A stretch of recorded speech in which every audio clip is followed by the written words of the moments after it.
capacity to do it. JD Wicker is with us right now. I know in your world, it's such a work in progress or always in flux what's going on with college athletics. Like, it just feels like every single day something is changing in this space, specifically to this House settlement and where, college athletics is heading, and with this revenue sharing with student athletes.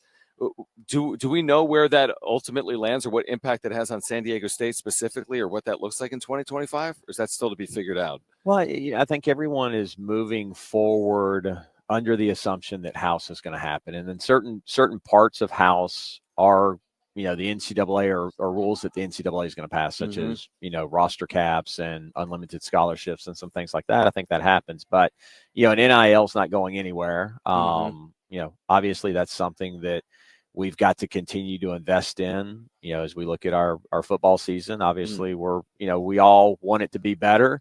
And part of being better is buying tickets and also investing in, Aztec Link and NIL. So encourage people to do that. But, today was National Signing Day. And I know some institutions are, basically giving student athletes 2 contracts, an NIL contract and a revenue sharing contract. And, depending on if House happens and gets, final approval from the judge in April, then you go with the revenue sharing one. If you don't, you go with the NIL one. And then, so there's still work to be done. We're going to participate in revenue sharing if that happens. We won't participate at $20.5 million like the Power Four, but we're still kind of figuring out what all those different numbers are going to be as we move forward.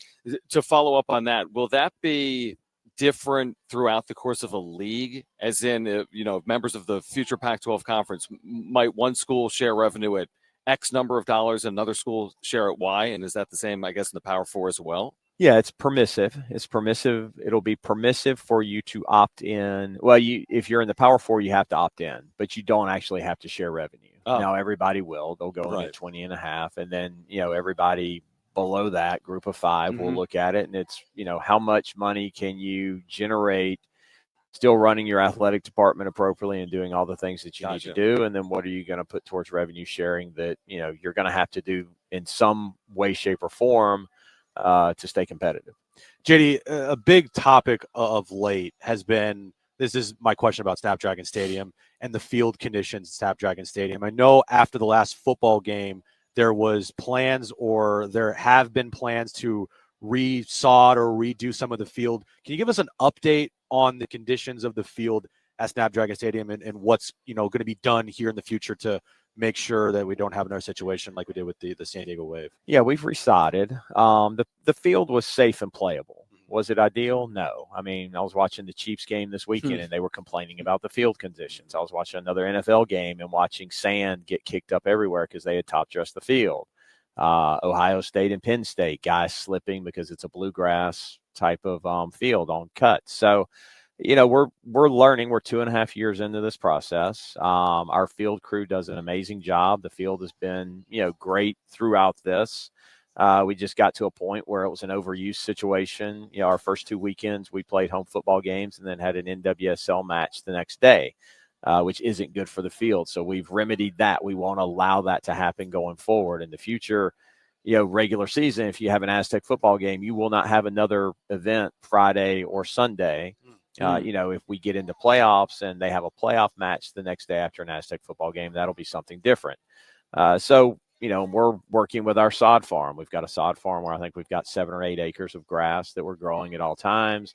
There's some other ways that you can grow grass, and, you've got to make sure you've got sand in the sod. So there has to be sand in the base because that creates the stability when somebody puts their cleat in the ground and they don't just put it in and watch their foot kind of slip. That's what happened when we first put the bluegrass in. There wasn't a lot of sand in the base of the field, so we had top dressed it and it chunked up pretty good. So our field guys are amazing. They do a great job getting the field ready for all the events that we have, and we've also learned we're probably going to have to let our grass rest a little more at various points. We're going to have to build in moments where, okay, we've got to give it 2 weeks off so we can really allow it to regenerate. We're going to have grow lights so we can actually grow grass 24 hours a day. You'll be able to cover the field with about 20% of the field will be able to be covered with lights and heat, because your soil temperatures are very important to growing grass. And for 24 hours, you can put the field lights on a section that's, needs some repair. And over a couple of days, you can get it repaired. Did you ever think you'd become this much of an expert on grass? Well, my background is event and facility operations, right. so this isn't my first grass situation Yeah. where we've had issues with grass. But I was surprised when I moved to San Diego. It is hard to grow grass here because in Mission Valley, or it's more like other parts of the country. In Mission Valley, it's really hot in the summer, so that's great for Bermuda. But right now it's really cool at night. Right. And, I'm sure people don't really think about it, but soil temperature is very important. And when it gets cool at night, that soil temperature goes down. So that shuts your grass, from growing if it's a Bermuda type of grass, which is what we generally have. We have a hybrid Bermuda that can still, grow in those cooler times. But now that we'll have grow lights, we've got grow blankets, we've got a whole, we've got all these different things that we're going to be able to do to continue to maintain a good field. We just we were unlucky more than anything, but if you look around, you'll see other people that are unlucky with their fields too. Yeah, there's no doubt about it. Is there an update? And I know it's probably hard publicly, but with what's going on with the Pac-12, obviously the 4 schools from the Mountain West, including San Diego State, we know that joining Oregon State, Washington State. We received word of Gonzaga joining in all sports. Obviously, they don't have football, but that was a significant addition. I guess what's next in the process as it plays out in advance of 2026? Yeah, next is we're going to work on our television deal. There's actually a meeting with presidents, ADs, Pac-12 staff with our consultant Octagon, who will go out and handle the negotiations on our TV deal. That's tomorrow night as they're getting started in this. Obviously, we're going to get to the holidays and things will probably slow down a little bit and then pick up very quickly in the new year. Mm-hmm. It's a great time to be out. Looking for a television deal as you think about the new players that are out there. A Turner Network TV is out there, the CW is out there, and then you've got your typical players that are in it as well. So we're really excited about what we think we'll be able to do, and hopefully, I'm hoping sometime late spring we'll know what our TV deal is going to be or have a good idea of what that TV deal is going to be. Then we can start looking at, who's that 8th school that plays football.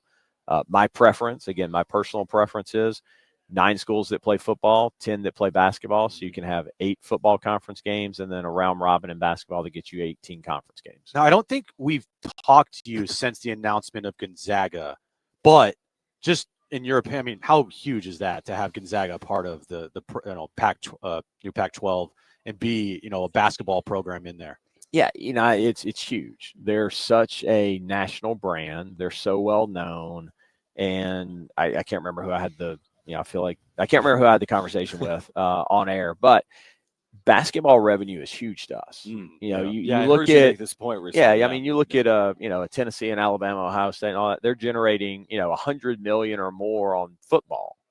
Well, we're not generating $100 million in football, so where they're generating $100 million, and that basketball number comes in, and it's so much smaller. Right. For us, we got a decent football revenue number, but that basketball number is a lot closer. So it is very important to us to generate NCAA basketball units. It's important to us to generate great crowds and to sell tickets. Yeah. So having Gonzaga as part of this league, we're going to be a really good basketball league going forward.